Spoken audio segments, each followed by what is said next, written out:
awake for at least 24 hours now. Look down. I do.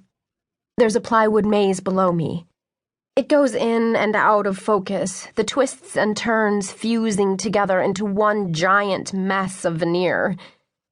I close my eyes to give them a precious second's rest. When my eyes open, the maze stands still.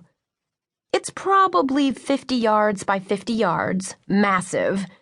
I locate the entrance, I locate the exit. 5 more seconds, the man standing next to me says. My eyes scan the maze, darting from entrance to exit, back over all the turns. There are lefts and rights and a series of rectangular spirals inside the maze. It's easy. Too easy. Done, the man says, and I've got it. A left, 3 rights, 2 lefts, then 2 rights. 3 lefts, 1 right to the exit. But there's a sinking feeling in my stomach. This is way too simple.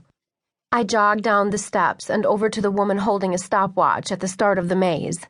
She looks at the clipboard she's holding, marks a notch, then looks up at me. Ready? She asks in a flat voice. No compassion. Typical. Yes, I tell her as I tighten my ponytail, even though that's not really true. I just want this to be over with. That's the truth. I take a breath and notice that a crowd has formed to watch. Looks like everyone who gave up on me after the first challenge is back. They're so fickle. It almost makes me want to smile. But then I glance over and see that man in the green tie staring at me again with those same intense eyes. I'm being scrutinized, evaluated like a real candidate. My stomach flips over. Go, the woman says, pressing down on the stopwatch. I take a breath and run forward into the maze. A few steps, and I dart left, all the way to the end, then a right. There are 2 turns I could make before that, but I run past both of them. They're dead ends. I hit the last right and take it, then keep running. There's nothing in my way, no obstacles. This can't be right. There has to be something. I make the next right and I gasp as a man dressed from head to toe in black jumps in front of me. His left hand grabs the collar of my shirt, and his right hand presses the tip of a knife blade up to my chin. Gotcha, he says. I don't make eye contact. You never make eye contact. I stare into his sternum and look at his hand position. Then I lean back before he has a chance to react. My left hand grabs his right wrist, and I loop my elbow through his, forcing him to swing the knife down. I step back with my left foot, pivot, and grab the knife out of his hand.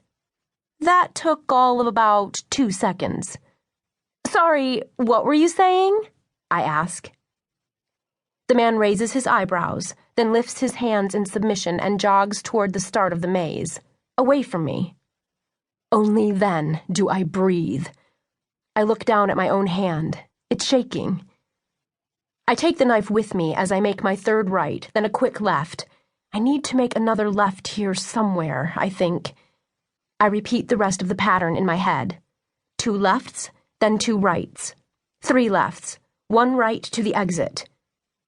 I need to make a left. But when? There are so many. There's 1 right in front of me, but it feels wrong. I think I'm supposed to go to the next left. Or the one after that. I can't get lost in this thing. I can't. Focus.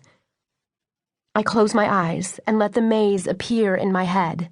I'm supposed to take the 2nd left. I think. I turn. The path leads me down a long plywood corridor, and this has to be correct. Yes, it has to. 1 right, then another quick right.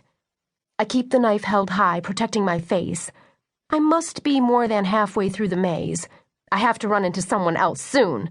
I have to... Click. I round to the left, and there's a gun in my face. A woman is holding it.